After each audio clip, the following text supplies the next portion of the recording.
Assalamu alaikum everyone, welcome to our video series Learn German for Beginners A1 Deutsch course। Last lesson में हम लोगों ने सीखा था बेसिक सेंटेंस स्ट्रक्चर के बारे में और आज के लेसन में हम सीखने जा रहे हैं वेरियस प्रोनाउंस के बारे में in nominative case.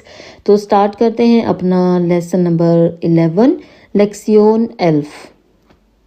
Once again लेक्सियन 11 पर्सनल प्रोनोमेन इन नॉमिनेटिव। पर्सनल प्रोनोमेन इन नॉमिनेटिव।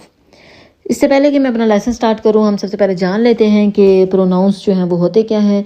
प्रोनाउंस जो होते हैं वो यूज़ होते हैं नाउन की जगह पर। हम बार बार अपना नाउन जो है उसको रिपीट नहीं करते और उसकी जगह जो है वो हम पर्सनल प्रोनाउन यूज़ करते हैं। इससे क्या होता है कि सेंटेंस कोई भी जुमला जो होता है वो शॉर्ट होता है, छोटा होता है और बार बार जो है वो रिपीटेशन वाला जो अमल है वो भी रुक जाता है। कोई भी चीज़, जगह या का नाम जो है उसको हम बार बार रिपीट नहीं करते। इसके अलावा जर्मन में जो प्रोनाउंस होते हैं वो बड़े ही जेंडर स्पेसिफिक होते हैं और उनके हिसाब से, उनकी मुनासबत से जो है वो हमें प्रोनाउन यूज़ करना होता है, मतलब मैस्कुलिन, फेमिनिन और न्यूट्रल के हिसाब से। तो स्टार्ट करते हैं अपने पर्सनल प्रोनाउंस, पर्सनल प्रोनोमेन। तो ये 3 तरह के होते हैं, first person, second person and third person. तो सेकंड पर्सन जो होता है, जो हम किसी से बात करते हैं तो वो होता है सेकंड पर्सन, और जब हम किसी के बारे में बात कर रहे होते हैं वो होता है थर्ड पर्सन। तो सबसे पहले बात करते हैं फर्स्ट पर्सन के बारे में। ये 2 तरह के होते हैं, सिंगुलर एंड प्लूरल फॉर्म में। सिंगुलर जो है वो है इश और प्लूरल जो है वो है वियर। तो इसकी हम एक ले लेते हैं एग्जाम्पल। इश वोने इन न्यूयॉर्क, वियर वोनेन इन न्यूयॉर्क। यहाँ पे इश जो है वो सिंगुलर है और जब मैं अपने बारे में बात कर रही हूँ, अपने आपके बारे में, मतलब मैं अकेली हूँ तो मैं सिंगुलर हूँ तो मैं यूज़ करूँगी इश। और जब हम बात कर रहे होते हैं एक से ज़्यादा बंदों के बारे में, मैं अपने बारे में, अपनी फैमिली के बारे में बात कर रही हूँ या अपने बारे में और अपनी दोस्तों के बारे में बात कर रही हूँ तो यूज़ करूँगी वियर, प्लूरल फॉर्म यूज़ करूँगी। तो ये हो गया फर्स्ट पर्सन। और मैं ये बताती चलूँ कि ये जो होते हैं पर्सनल प्रोनाउंस, ये ना सिर्फ पर्सन्स के लिए यूज़ होते हैं बल्कि चीज़ों के लिए भी यूज़ होते हैं। तो इसको समझने के लिए फ़र्स्ट पर्सन को हम मज़ीद जो है वो एक टेक्स्ट उसको लेज़न करते हैं और उससे आपको अच्छे से समझ आ जाएगी। Ich heiße Maria. Ich komme aus Spanien. Ich habe ein Kind. Wir wohnen in Berlin. यहाँ पर मारिया जो थी वो अपने बारे में बात कर रही थी और जैसे ही उसने अपने और अपने चाइल्ड के बारे में बात की है तो उसका जो पर्सनल प्रोनाउन है वो चेंज हो गया है। पहले वो सिंगुलर थी, उसने अपने बारे में बात की तो इश यूज़ किया, और जैसे ही 2 हो गए, मतलब बच्चा, चाइल्ड या और हुड थी, तो तब यूज़ किया उसने प्लूरल फॉर्म का जो पर्सनल प्रोनाउन था वो यूज़ किया, तो वियर यूज़ कर लिया उसने। तो इस तरह जो है वो फर्स्ट पर्सन जो है हम सिंगुलर और प्लूरल सिचुएशन में यूज़ कर सकते हैं। तो नेक्स्ट आ जाता है सेकंड पर्सन। सेकंड पर्सन में जो है वो फॉर्मल और इनफॉर्मल दोनों सिचुएशंस होती हैं। तो सबसे पहले हम इनफॉर्मल सिचुएशन का ही ले लेते हैं। तो ये भी 2 तरह का होता है, सिंगुलर एंड प्लूरल फॉर्म में। सिंगुलर जो होती है फॉर्म वो है डू, जो कि अक्सर पीछे जो वीडियोस हैं उनमें आपने काफ़ी सेंटेंसेस डू के बारे में सीखे हुए हैं। और जो प्लूरल फॉर्म है वो है ईयर। तो इसको अच्छे से समझने के लिए हम एक जो है एग्जांपल ले लेते हैं। मार्क्स वो वोंट्स टू, यूलिया और पीटर वो वोंट ईयर। मार्क्स जो है वो सिंगुलर है, इसलिए हमने इसके लिए यूज़ किया है डू। और जैसे ही एक से ज़्यादा पर्सन्स आगे हैं, जैसे यूलिया और पीटर 2 हैं, इसलिए फिर हमने इनफॉर्मल सिचुएशन है इसलिए ईयर यूज़ किया है।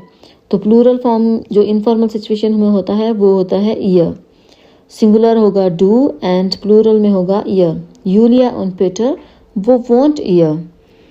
इस तरह आ जाता है सेकंड पर्सन में जो ना नाम हम लोग यूज़ कर सकते हैं, मतलब क्योंकि ये इनफॉर्मल सिचुएशन है इसमें नाम जो है वो फर्स्ट नेम जो है वो आसानी से हम लोग इस्तेमाल कर सकते हैं, वो कोई मसला नहीं है। तो सेकंड पर्सन का जो फॉर्मल सिचुएशन है उसमें क्या क्या प्रोनाउन यूज़ होते हैं वो हैं, सिंगुलर फॉर्म में है जी और प्लूरल फॉर्म में भी है जी। तो ये इतना मुश्किल नहीं है कि समझने के लिए कि क्या होगा, दोनों जो है वो सेम ही हैं।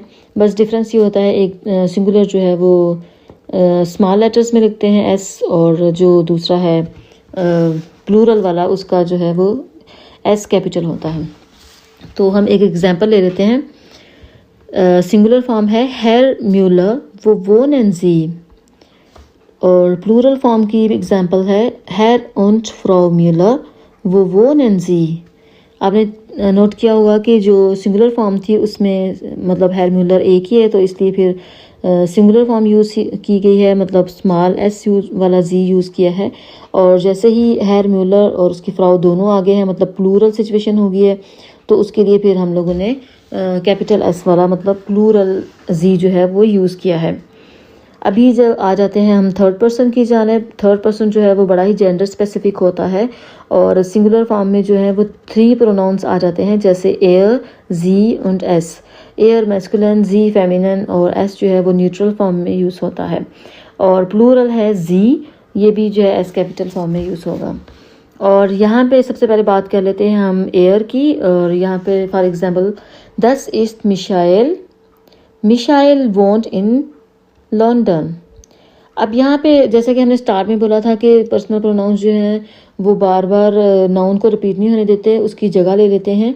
तो हम मिशाइल को बार बार नहीं बोलेंगे, उसकी जगह हम एयर लिख देंगे। मिशाइल जो है वो मैस्कुलिन है, इसलिए उसकी जगह एयर लिखेंगे, एयर वोंट इन लंदन। तो नेक्स्ट है जी, इसकी बाइशपिल है दस इस्ट मिशाइला, मिशाइला वोंट इन पेरिस।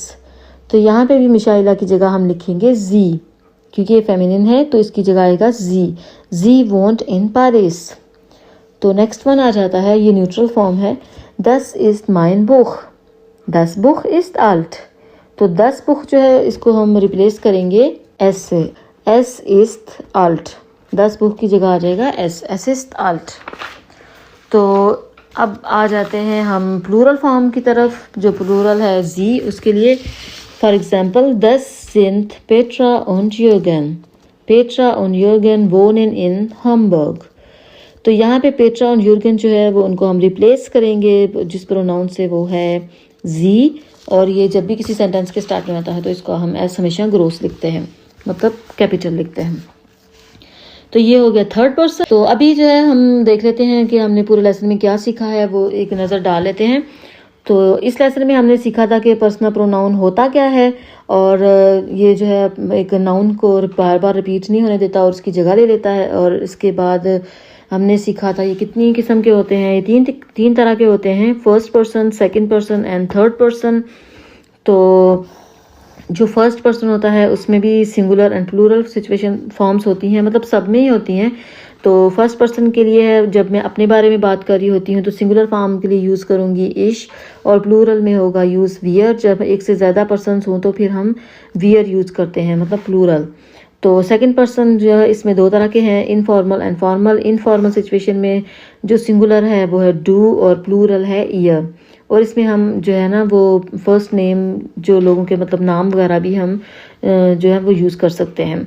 और जो फॉर्मल सिचुएशन में है सेकंड पर्सन, वो है जी और जी, मतलब दोनों जो है वो सेम है, बस जो है वो प्लूरल जो है उसका एस ग्रोस होता है, कैपिटल फॉर्म में लिखते हैं। फिर आ जाता है थर्ड पर्सन। थर्ड पर्सन जो है उसमें भी ये भी जेंडर स्पेसिफिक है। इसमें सिंगुलर फॉर्म में 3 तरह के हैं, और एक है एयर मैस्कुलिन फॉर्म के लिए यूज़ होता है, जी फेमिनिन के लिए और एस न्यूट्रल के लिए। और जो प्लूरल है वो है जी। और इसके बाद आ जाता है कि मतलब जब हम यूज़ करते हैं ना कि मार्थिन या फिर किसी लेटर के बारे में बात कर रहे हैं तो हम उसकी जगह यूज़ करेंगे एयर। ये मैस्कुलिन फॉर्म थी इसलिए हम उसकी जगह यूज़ करेंगे एयर। और जब फेमिनिन फॉर्म होती है जैसे फ्रॉइंडिन, मार्थिना, तो उसकी जगह हम जो है जी यूज़ करेंगे। और जब कोई न्यूट्रल चीज़ के बारे में बात हो रही है जैसे बुक, कार वगैरह न्यूट्रल है तो इसकी जगह हम हमेशा एस यूज़ करेंगे। और जब एक से ज़्यादा चीज़ों की या पर्सन्स की बात हो रही है तो फिर हम प्लूरल फॉर्म यूज़ करते हैं, वो है जी। तो ये था आज का हमारा लेसन। आई होप आप लोगों को अच्छे से समझ आ गया हो। अगर कोई भी किसी भी किस्म की कन्फ्यूजन हो तो आप लोग ज़रूर कमेंट करके पूछ सकते हैं। तो मिलते हैं नेक्स्ट लेसन में, तब तक के लिए अपना ख्याल रखिएगा, दुआ में याद रखिएगा। auf Wiedersehen, tschüss।